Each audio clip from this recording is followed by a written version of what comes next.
If you're like me and so many of the other fitness coaches that I work with, you started your fitness business because you really wanted to be able to transform bodies and transform lives. And you also really wanted to transform your life as well. And really, when you think about business success, it comes down to three critical things. And that is, number one, are you being able to earn the money that you want?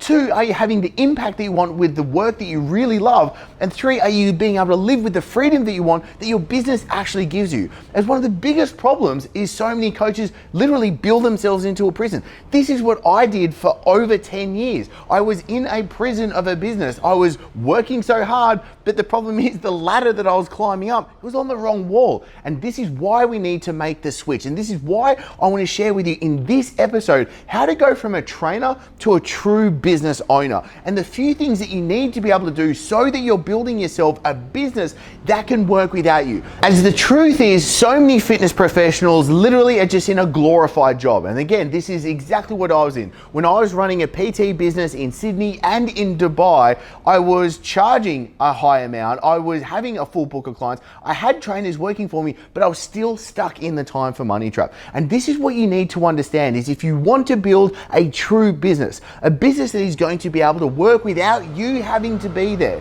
Because let's look at it. When we first become personal trainers, we think the steps to success are going to be get certified, and then you come into a gym, you get one-on-one clients, and then what? That kind of is the cap to it. And that is the time for money trap problem. But when we build a successful online fitness business, this is where you can make the switch right now to a model where you're going to be able to have so much more freedom. And I'm going to take you through the steps right now to make that happen. And this exercise I'm going to walk you through is the thing that makes all the difference. It transformed my life, literally transformed my life when I learned this. And when I do this with all of my members, it gives them so much more clarity. It gives them so much more freedom, and it allows their business to grow so much faster.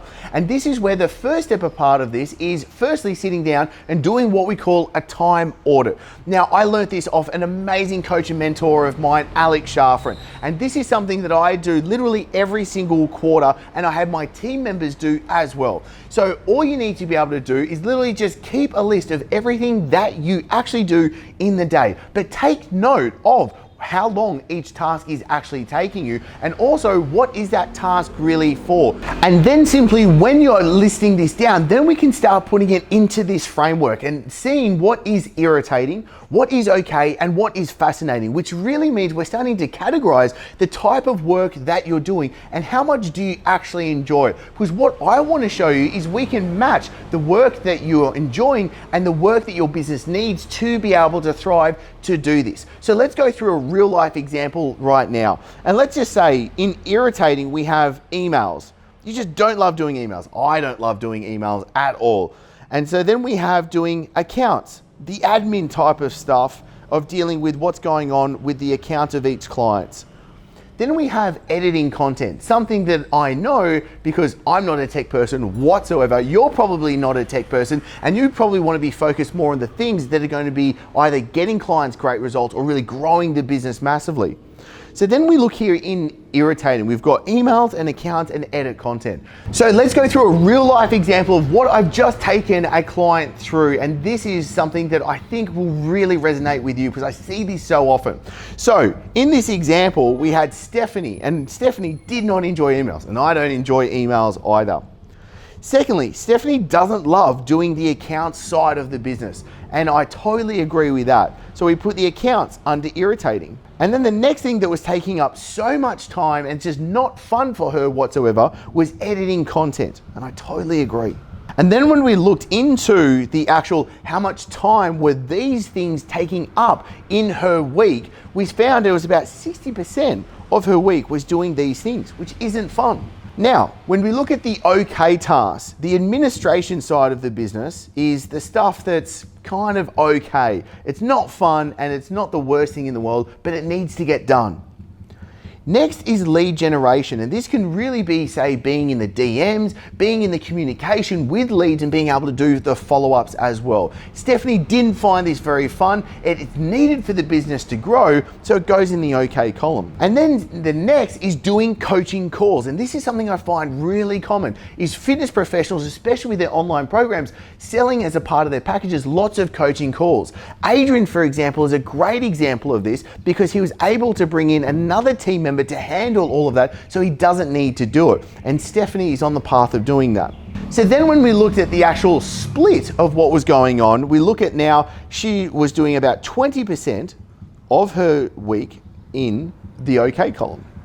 Now we get to the good stuff, and this is where we start to look at, well, what's fascinating? What is the work that Stephanie, what is the work that you love to do and that your business at the same time needs you to do? And there's three things that came down to it. The first one was the funnels. She really enjoys doing the high level end funnels, and what I'll show you in a second is the high leveraged actions that are doing the heavy lifting in the business. Then there's the actual creating of the programs. She loves being able to sit down and do the high level putting together of the programs for the clients. And then there's the actual creating of the content, such as this, jumping in front of the camera, creating content, being creative and being able to share the experience and expertise with her market, with her clients. So now it becomes really important. Once we have a list of everything, we've started to categorize them, there is one more thing that we need to be able to do to make sure that you are only working on the things that you should be working on. This is how you go from a trainer to a business owner. And this is actually being able to get you to focus on the tasks that are going to be the highest leverage tasks. And this is understanding what are the $10 tasks, what are the $100 tasks, what are the $1,000 tasks, and what are the $10,000 tasks. So for example, $10 task is you handling emails, doing social media DMs and administration. A $100 task is you doing coaching or even say triaging leads inside your sales pipeline. A $1,000 task are when you're putting together funnels, doing sales calls and writing converting copy. The $10,000 tasks are when you're putting together joint ventures, truly strategizing for the business and doing deal making. So what we've done when we go through this process is we've now figured out what are you actually spending your time doing to build your business. We're categorizing it to what it is that we need to be getting off. We need to look at the tasks that are $10 and the $100 and get them off your plate first so that you can spend the time in the $1,000 and $10,000 task time. Now, that doesn't mean that you're going to be spending entire days, an 8-hour day doing $10,000 tasks. No, that's not what it is whatsoever. But can you spend 1 hour a week in a 10,000 hour task time? Can you spend multiple hours a week in the $1,000 an hour task time? This is when we start to become truly strategic about your time so that you're only working on the things that you need to be working on to be able to build your business. And one of the easiest ways to know that is to go through a recent training that goes through all of the 9 systems that is a part of every successful fitness business. I'll pop a link below for you to get free access to, so you can use everything that I've taken you through today, but also the complete 9 system so that you know what might be missing right now and what it is that you need to be able to focus on. And also, it's completely free and there's nothing to buy in. So chill out, click the link below, and I'll see you on the inside.